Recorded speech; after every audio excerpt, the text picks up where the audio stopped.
Yo gengs, lo semua udah denger belum nih? Perseteruan antara Yaimim dan Sahara kayaknya bukannya reda, malah makin panas cuy. Awalnya tuh cuma gara-gara lahan parkir, serius, lahan parkir. Tapi sekarang udah merembet ke urusan pribadi, bahkan ke rumah tangga. Pasalnya, Yaimim nyebut kalau Sahara tuh nyebarin video privasi istrinya ke media sosial. Waduh, itu udah bukan urusan sepele lagi bro sis. Itu udah masuk ranah privasi banget sih. Dan lu tahu nggak?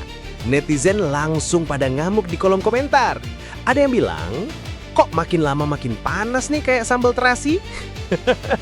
Ada juga yang ngetik, lah ini parkiran apa sinetron prime time? Halu banget kan kasih tuh. Internet emang nggak pernah kasih jeda ya gengs. Sekali ada drama, langsung rame kayak pasar malam. Tapi nih, kira-kira bakal ada klarifikasi nggak ya dari Sahara atau Yaimim? Atau malah lanjut ke episode berikutnya? Kita lihat aja gengs. Yang jelas drama parkiran ini udah naik level. Dari parkir mobil, jadi parkir emosi. Istri saya loh, masuk main dengan para kiai, main dalam arti zina dengan kiai. Saya walaupun, mohon maaf ya, anak saya, aku nggak terima itu.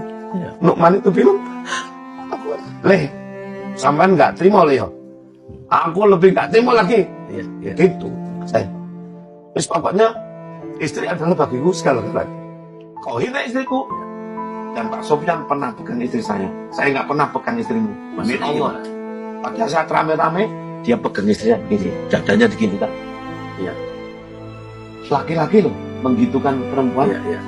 Ini penghinaan. Di samping itu, Akil pada saat rame-rame itu ada videonya. Teriak mengatakan kepada saya, perempuan lo pemain box. Ada videonya? Ada. Dia yang mengajak saya. Kan?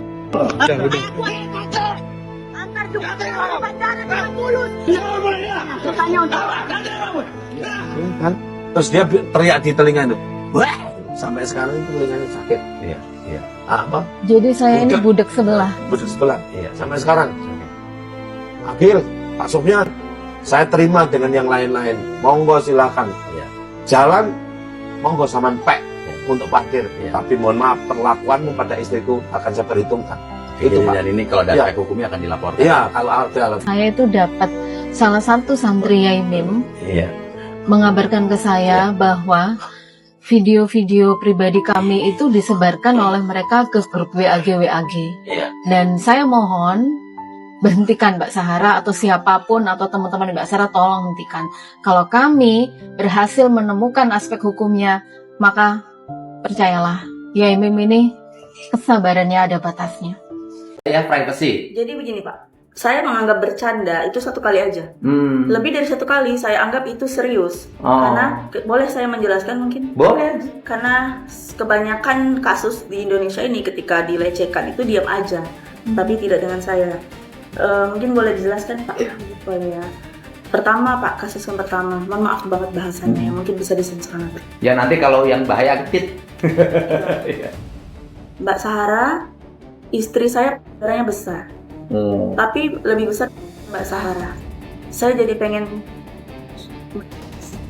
saya sangat tertarik dengan hal itu. Nah, itu bahasa yang bagi saya melecehkan Pak. Nggak tahu ya bagi orang lain ya. Yang kedua, Mbak Sahara, ketika saya mencium aroma Mbak Sahara harum sekali. Tolong belikan parfum yang sama harumnya seperti Mbak Sahara. Karena saya ketika mencium harumnya Mbak Sahara, saya jadi saya pengen banget Pak. Ini Roshidah haji gitu. Udah sedang haji. Ini kan momentum yang tepat. Intinya ada bahasa seperti itu. Waktu itu dia, Beliau haji. Pak Yai istrinya ada? Lagi haji. Oh lagi. Dia lagi sendiri di rumah? Beliau lagi sendiri. Kemudian yang ketiga Pak, waktu itu saya keluar nyupir sendiri, bawa mobil sendiri. Kebetulan saya kan habis keramas, jadi nggak pakai jilbab, pakai tapi cuma diginiin Pak. Nggak, saya menganggap itu nggak pakai sih Pak. Kemudian saya sapa, klakson, good morning Yai, saya bilang gitu. Akhirnya beliau menuju ke bangku supir, ke jendela supir, Sisi kiri. sisi kanan. Kemudian dia tanya, loh Mbak, habis keramas? Habis mandi? Besar. Junub? Iya, junub. Loh, habis, kalau begitu habis rubuh. kalau belum, oh Pak Sofwan nggak ada ya, kalau belum berhubungan sama saya. Bahasanya seperti itu. Terakhir. Nah yang terakhir ini yang bikin saya kaget banget tuh Pak. Waktu itu ada tamu dari Madura Pak, 6 orang, spesifik sekali 6 orang. Kita duduk di gazebo semuanya, termasuk saya. Dan beliau tiba-tiba datang dari rumahnya, menunjukkan video beliau aktivitas beliau bersama istrinya. Ada videonya? Ada, saya punya bukti. Oh jangan, nggak boleh kalau itu. Oke, saya punya bukti. Kemudian beliau mengatakan bahwa ini tontonan apa? Ini silakan nonton. Saya pakai bahasa Indonesia Pak, tanpa mengurangi, tanpa berlebihan. Gue nggak percaya sama sekali dengan si Sahara and the gang ya. Kenapa? Ini kan dia menunjukkan katanya ada video yang gini-gini yang dikirimkan ya Imim, kegiatan beliau dengan istrinya dikirimkan ke Sahara. Permasalahannya kenapa sampai Yaimim mengirimkan itu? Apakah kau menggoda dia? Atau apakah kau berbicara apa? Komunikasi apa yang kau bangun dengan Yaimim? Kenapa kau seorang wanita punya nomor telepon tetanggamu yang laki-laki? Kenapa nggak kau punya nomor telepon bininya Yaimim aja? Dan komunikasinya, etika kau aja udah nggak benar, ya? Tapi, sumpah demi apapun gue nggak percaya banget sama si Sahara. Kalian percaya nggak sama dia guys? Aneh. Kemarin ngucilin yang Imim se-RT, sekarang dikucilkan se-Indonesia. Enggak masalah. Sahara, kakinya Sahara. Orang tua lagi duduk, kakinya Sahara. Masya Allah. Jadi gimana nih bro sis? Menurut kalian gimana? Sebenarnya yang salah siapa sih?